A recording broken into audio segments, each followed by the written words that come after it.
Hey loves, welcome back to my channel. If you are new here, my name is Faith, and today guys I'll be checking out Officer Take Tom as he reacts to the View interview Tim Scott as they ask him if he believes in systemic racism. And you guys, I'm super excited as always. If you're yet to subscribe to this channel, please consider subscribing. Give this video a massive thumbs up, comment, share, and all that good stuff. And without much ado, let's see what this video is all about. So I'm about making sure that our kids have as many opportunities to succeed as possible. It's one of the reasons why I need an opportunity to succeed because I have to go to they're begging. We have more time, though. They're begging. You're coming back. I'm just getting started. I know. I believe all people can see the success that I've had.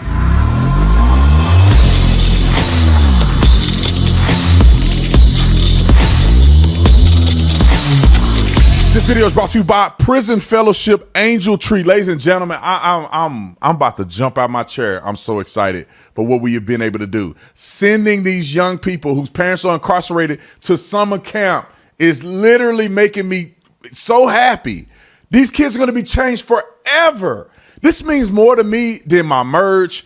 Anything else I tell y'all, this means so much more to me. 380 kids are being sent. Our goal was 292. Listen, I want to send 500 kids. How much can we do to support as many kids as possible from the Officer Tatum show, the Officer Tatum YouTube channel? How much can we do? Now, my challenge to you is, I want to be able to update this in my next video. How much can we run this number up? The goal is $200 per kid. If you can't do 200, give something, right? You look down here, there's so many options. You can get 100, you can put other. If 10,000 people or 1,000 people gave $1, that'll be a lot. So you can give whatever amount that's purposed in your heart. If God has called you to give 1,000, give 1,000. If God called you to give $2, give something. I want to be able to report the next time I pop my video up is that we've gone up to 500 kids that we've sent to the Angel Tree summer camp. They're going to learn about the gospel of Jesus Christ. They're going to make friends. They're going to have an incredible time. I'm so excited. Let me get to my video before I get too excited. We doing it big, man. This is what I'm talking about. The hands and feet of the Lord Jesus. We doing it right here. All right, y'all. Like and subscribe to the channel. Y'all already know what to do. Let's get into this. Tim Scott's clash with the cackling clowns on The View.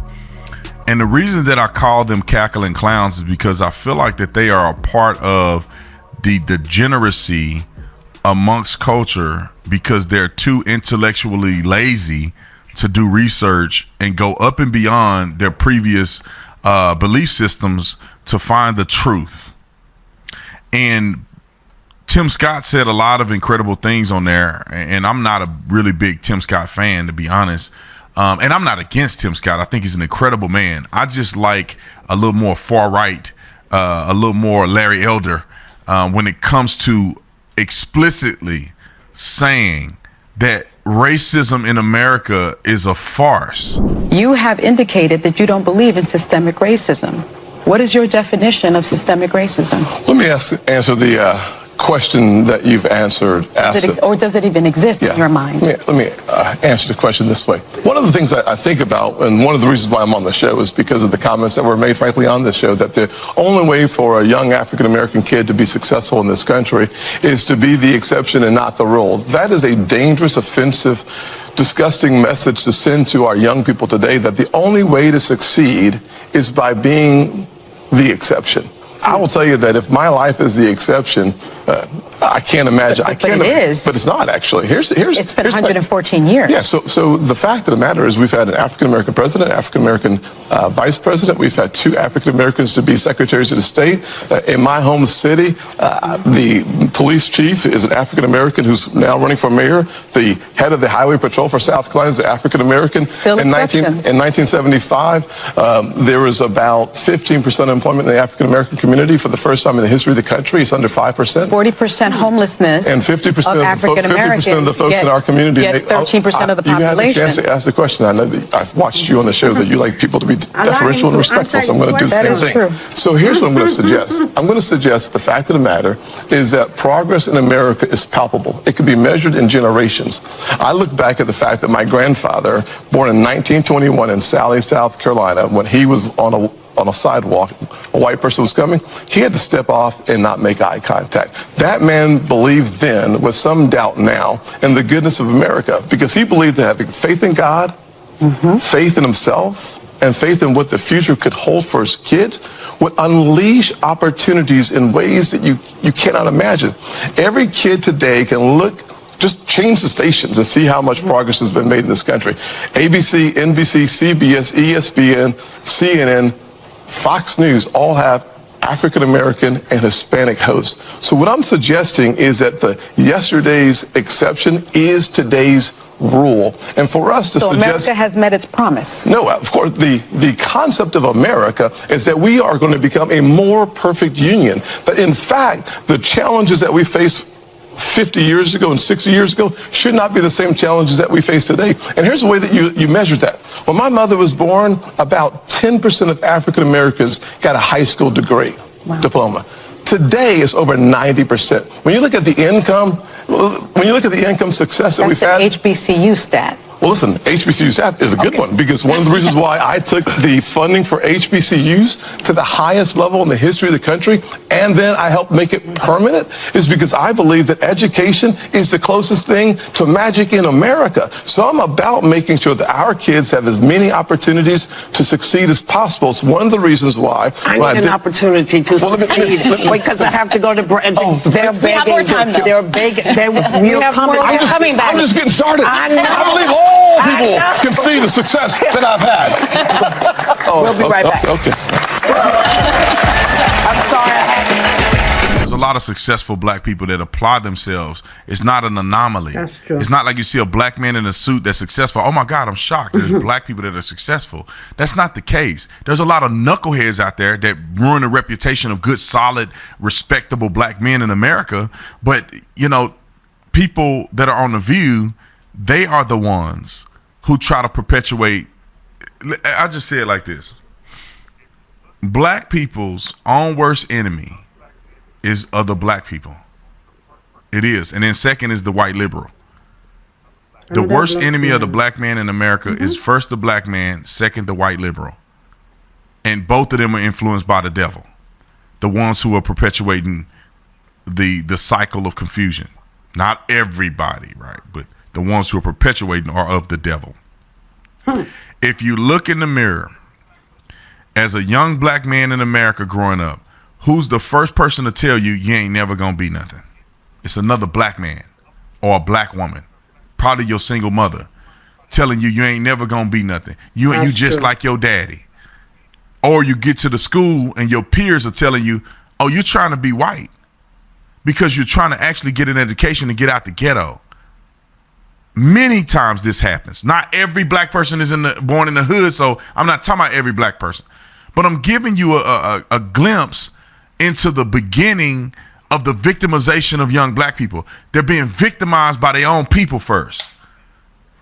They're telling you you're not going to be anything. They're telling you the white man hates you. The white man ain't said nothing to you. The white man have not done anything to offend you. But your own people have set you up to hate the white man first before the white man can ever perpetuate any level of violence against you. Wow. And odds are that they never will. The leading cause of death for young men my age is being killed by another black man.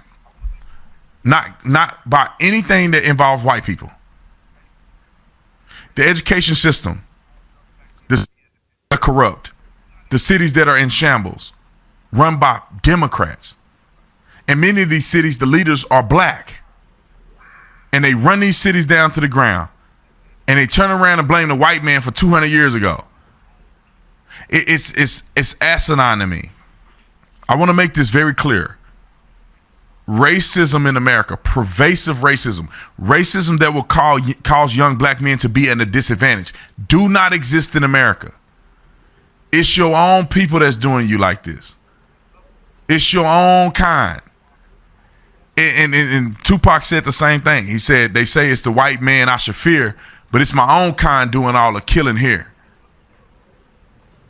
How's that not true? Look at Chicago, 50-some people shot. Is there white men going in Chicago and shooting them? No, they're not. That's us shooting each other. That's us killing each other. That's us raping each other.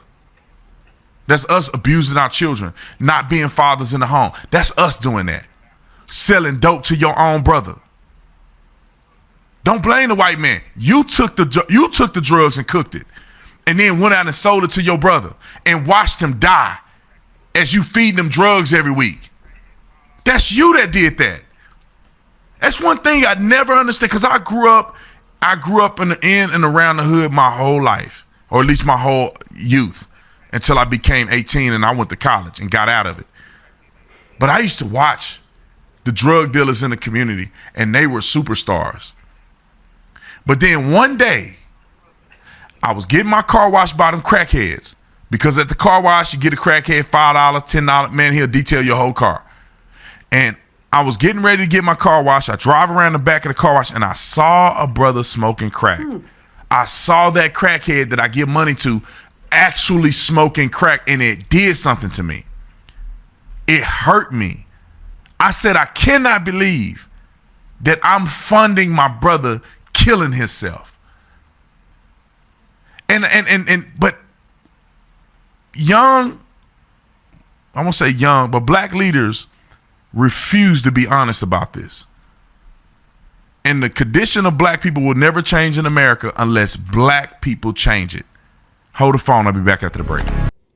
Wow, you guys, that was such a deep one from Officer Tatum. Like, he literally nailed this on the head. He didn't leave anything unsaid. Like, this is what every black man needs to hear, because the hatred starts from within the community of the blacks before a white man can even get to you.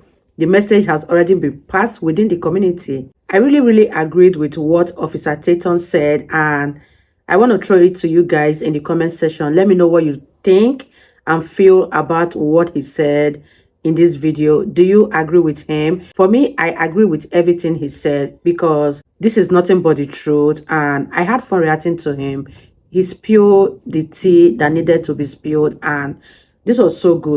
I have so much respect for Officer Tatum, and after hearing this, that respect has increased all the way to 100%. If you guys totally enjoyed watching, give this video a massive thumbs up, comment, share, and all that good stuff. And this is me officially signing out. I'll see you guys in the next one. Bye, guys.